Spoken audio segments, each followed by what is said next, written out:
ধুবুৰী জিলাৰ আচলতে আমি ক'ব যাওঁ গৌৰীপুৰ সংলগ্ন চাহেবগঞ্জৰ পৰা লালকুৰা হৈ ৰূপসী এয়াৰপোৰ্ট যাবলৈ এইটো এটা অতি গুৰুত্বপূৰ্ণ এটা পথ এক কথাত ক'ব গ'লে আৰু অতি গুৰুত্বপূৰ্ণ এখন দলং আৰু এই দলংখনৰ সংযোগী যিটো পথ আছে যদি আমি লাহে লাহে আমি যদি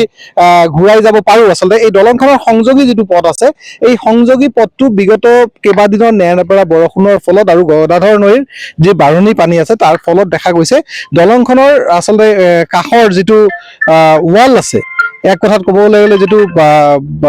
ইয়াৰ ছাইড বান্ধ যিটো বন্ধা হৈছিলে সেই ছাইড বান্ধটো গোটেই খহি গৈছে এই মুহূৰ্তত আৰু ছাইড বান্ধটো খহি পেলাই বৰ্তমানে এক এই গোটেই পথটো ভাঙি যোৱাৰ এটা উপক্ৰম হৈছে ছাইড বান্ধটো বৰ্তমানে খুলি গৈছে আমি দেখা পাইছোঁ আৰু এই ছাইড বান্ধটো খুলি পেলাই বৰ্তমানে আপোনালোকে দেখা পাইছে আমি এই দৃশ্য আপোনালোকক পোনপটীয়াকৈ দেখুৱাই আছোঁ এয়া হৈছে চাহেবগঞ্জৰ পৰা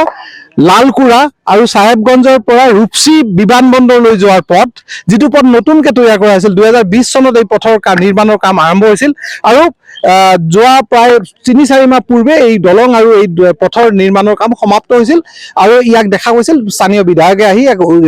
ইয়াক উদ্বোধনো কৰিছিল কিন্তু এই কেইবাদিনৰ পৰা যি নেৰানেপেৰা বৰষুণ চলি আছে তাৰ ফলত কিন্তু বৰ্তমানে দেখা গৈছে ইয়াৰ যিটো ছাইডৰ যিটো বান্ধ বা ছাইডৰ ৰাস্তাৰ যিটো প্ৰটেকশ্যন দলংখনৰ যিটো আমি এপ্ৰ'চ ৰোডৰ যিটো প্ৰটেকশ্যন সেই প্ৰটেকশ্যনৰ ৱালখন লাহে লাহে খহি যাবলৈ আপোনালোকে যদি টিভি পৰ্দাত বৰ্তমানে দেখা পাইছে হিলি গৈছে গোটেই আৰু বৰ্তমানে দেখা গৈছে যে তেওঁলোকে যিখিনি ব্লক বৰ্তমানে তলত পৰি গৈছে ব্লকখিনি উঠাই ৰাখিবলৈ চেষ্টা কৰি আছে আৰু ইতিমধ্যে আমি এটা কথা ক'ব বিচাৰোঁ যে এই গোটেই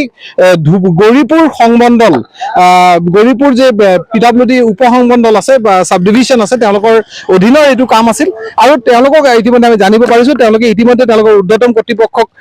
জনাইছে গোটেই কথাটো আৰু ঊৰ্ধ্বতম কৰ্তৃপক্ষক জনাই পেলাই এই সমগ্ৰ কথাটো এটা ইতিমধ্যে তদন্ত ঘোষণা কৰিছে আৰু এই পুনৰ এই কামটো যেন কৰিব পাৰি কাৰণ এটা কথা আমি জানিব পাৰিছোঁ যে কামটোৰ যিহেতু এতিয়ালৈকে তেওঁলোকৰ যিটো কমপ্লিশ্যনৰ টাইমৰ পিছত যিটো আচলতে এক্সটেনশ্যন টাইম এটা থাকে যে 1-1.5 বছৰলৈকে তেওঁলোকে এই কামটো মেইনটেনেন্সৰ দায়িত্ব কিন্তু সেই ঠিকাদাৰ বা সেই সংস্থাৰে হ'ব বৰ্তমানে তেওঁলোকে ইতিমধ্যে চাব ডিভিশ্যনৰ পৰা আমি যিখিনি জানিব পাৰিছোঁ PWD তেওঁলোকে ইতিমধ্যে চিঠি এখন কৰিছে আৰু ঊৰ্ধ্বতম কৰ্তৃপক্ষই চিফ ইঞ্জিনিয়াৰলৈকে চিঠি পঠোৱা হৈছে যে এই গোটেই কামটোৰ যিমান দেৰিলৈকে মেইনটেনেন্স নহ'ব যিমান দেৰিলৈকে গোটেই মেৰামতিৰ কাম নহ'ব ঠিক ঠাক নহ'ব যেনে ইয়াৰ যিখিনি বিল বা যিখিনি টকা পইচা ইয়াৰ লেনদেন বাকী আছে সেইখিনি যে উঠাই ল'ব নোৱাৰে ইতিমধ্যে তেওঁলোকে জনাইছে আৰু এই গোটেই কামটো যেন পুনৰ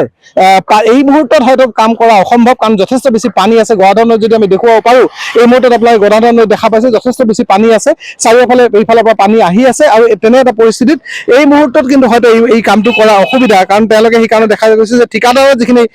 কৰ্মী আছে তেওঁলোকে যিখিনি ব্লক হয়তো এই গাৰ্ডৱালখন খহি পৰাৰ লগে লগে ব্লকখিনি নৈত গুচি যাব সেইকাৰণে তেওঁলোকে বৰ্তমানে ব্লকখিনি ওপৰত উঠাই ৰাখিবলৈ এটা যত্ন কৰি আছে আৰু এই কামটো বৰষুণ কমিলে বা ইয়াৰ পানী কমিলে কিন্তু এই কামটো কৰিব লাগিব বুলি ইতিমধ্যে স্থানীয় ৰাইজে দাবী জনাইছে কাৰণ স্থানীয় ৰাইজৰ কথা এইটো এটা অতি গুৰুত্বপূৰ্ণ পথ যদি এনেকৈ এই গাৰ্ডৱালখন খহি যায় ইয়াৰ পিছত পথটো খহি যোৱাৰ সম্ভাৱনা এটা থাকি যাব আৰু এই পথটো নিৰ্মাণৰ ক্ষেত্ৰত আচলতে কিছু লোকে ক'ব বিচাৰে এই পথটো নিৰ্মাণৰ ক্ষেত্ৰত বিজ্ঞানসন্মতভাৱে এই পথটোৰ ছাইডেদি এটা ড্ৰেইন হ'ব লাগিছিল যেনে ইয়াৰ পানীটো ধুনীয়াকৈ তললৈ নামি যাব পাৰে কিন্তু ইয়াত পানী গোটেই পথটোত পানী সোমাই যোৱাৰ কাৰণে এনেকুৱা ব্লকবোৰ খহি গৈছে বুলি ৰাইজে ক'ব বিচাৰে এতিয়া আগন্তুক দিনত ইয়াৰ